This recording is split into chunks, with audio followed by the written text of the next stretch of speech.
Hey everybody, Brent Florica here, and welcome back to Sketchbook B. After my Robo-Unicorn drawing from a couple of weeks ago, I wanted to complete the set with actually the original concept for the Robo-Western sort of vibe, which was this ROBO-SHARK COWBOY. My son just had his birthday, turning 3, and he loves sharks, so I thought this would be a really fun combination and something that he'd really like. And yeah, as usual, I had a lot of fun combining everything. I'd already done a concept sketch, so I'm jumping right into the inking in this video. You can see the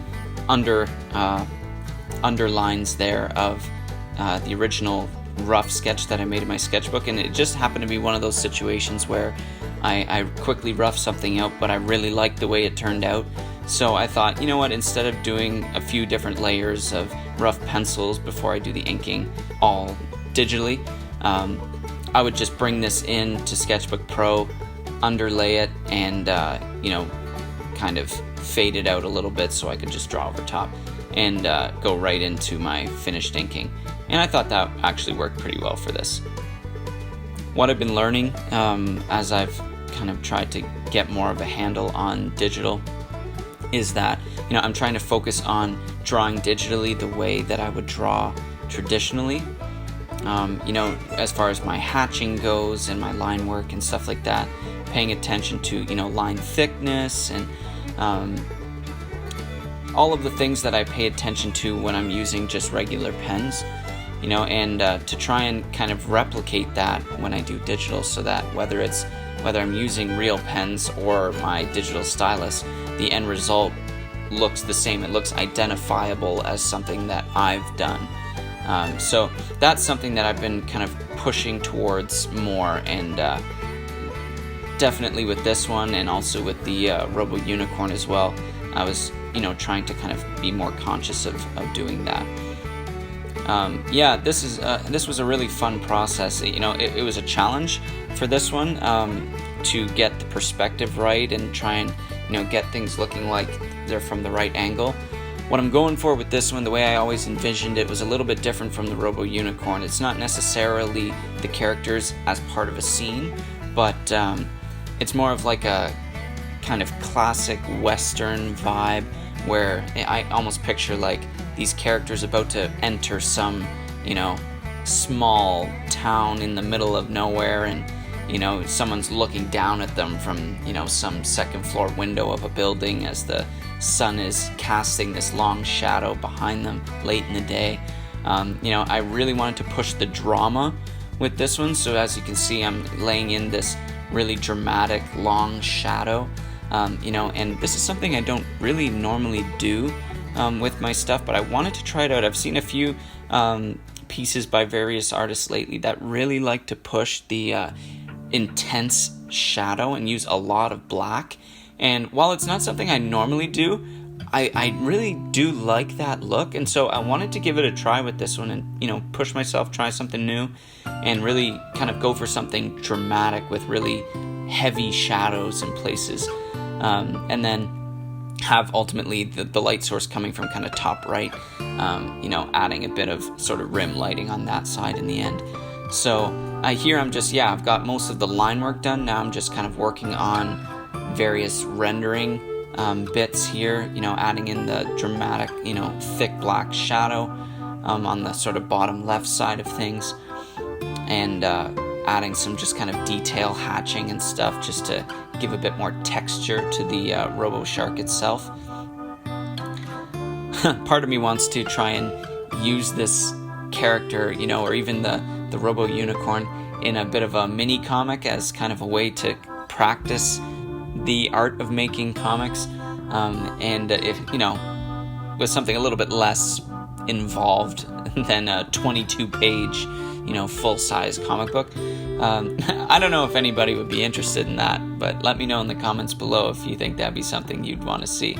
I'd be curious to get your thoughts on that, but I feel like it'd be kind of fun. Moving on to the cowboy here. You know, I took one attempt at this and really didn't like how it went. at first I ended up just, the proportions were so weird. The head ended up being super big, and considering that my son is only 3 years old, you know, I needed to downsize the proportions of things a fair bit. And so yeah, I spent a fair bit of time just with my blue lines here, working out just his look and what he would be wearing, and just making sure that I get the kind of sizing right and proportions of the legs and the body, and making sure with things like the hands that I don't do the fingers too long like, you know, an adult hand or something, you know, that I try and keep everything looking like very kind of kiddish, you know, because that's part of the fun of this piece really, is, you know, this like little kid cowboy or whatever. It's kind of a bit of a fun twist on sort of a classic idea, right? So yeah, it was all part of kind of the enjoyment of this one, just making something that's, you know, in reality quite funny, try and look, you know, as dramatic and epic as possible. So yeah, I went pretty detailed with the blue lines on this, you know, on the drawing of the cowboy himself, so that way I just had to more or less trace over with the finished ink lines to get that end result. Yeah, I thought it worked out quite well. Was really pleased with the proportions and the way things turned out with him here. If you're enjoying this so far, please do leave a like. I'd really appreciate it. And consider hitting the subscribe button. You know, no cost to you, but really helps with the growth of the channel. And you know, I'm still working towards my first 50 subscribers. So you know, feel free to contribute to that. If you find yourselves here watching my videos fairly regularly, consider a subscription. It would really mean a lot to me. I'd appreciate it.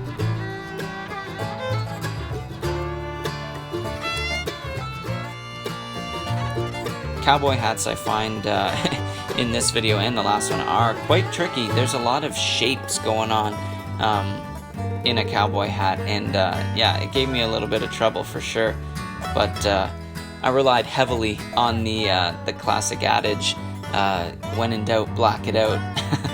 And yeah, I'm starting to realize more and more why that's such an oft-used sentiment in comic books, because it's really helpful when, you know, you run into a situation where you just can't quite figure out how something's going to look. If you can put some dark shadow there, or kind of black it out and hide it in a sense, it's just a way of cheating it.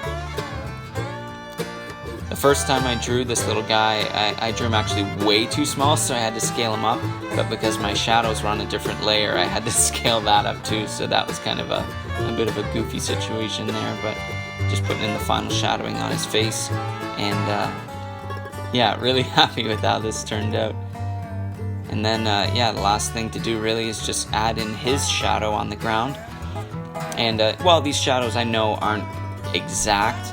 You know, all I needed was something that would get the point across enough to, you know, demonstrate, you know, that there's this long shadow happening. The sun is low in the sky.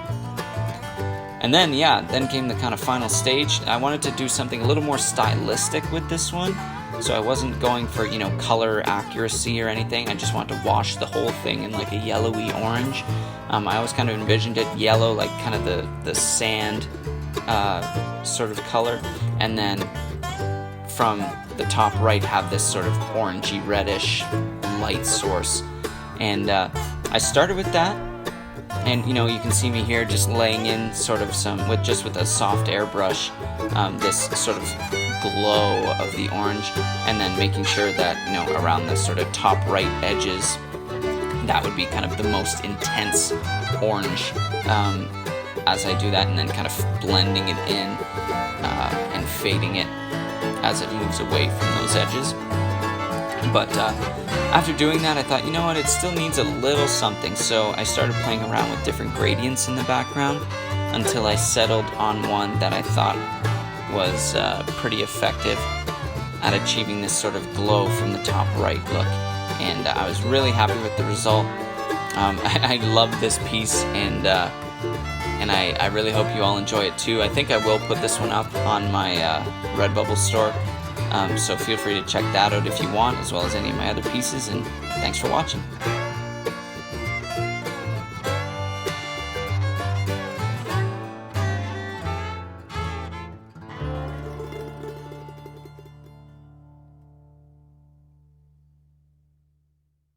Thanks so much for joining me at Sketchbook B. Please like, subscribe, and share this video with your friends. My full playlist of my first year on YouTube is up top, and my Robo playlist is down below. See you next time.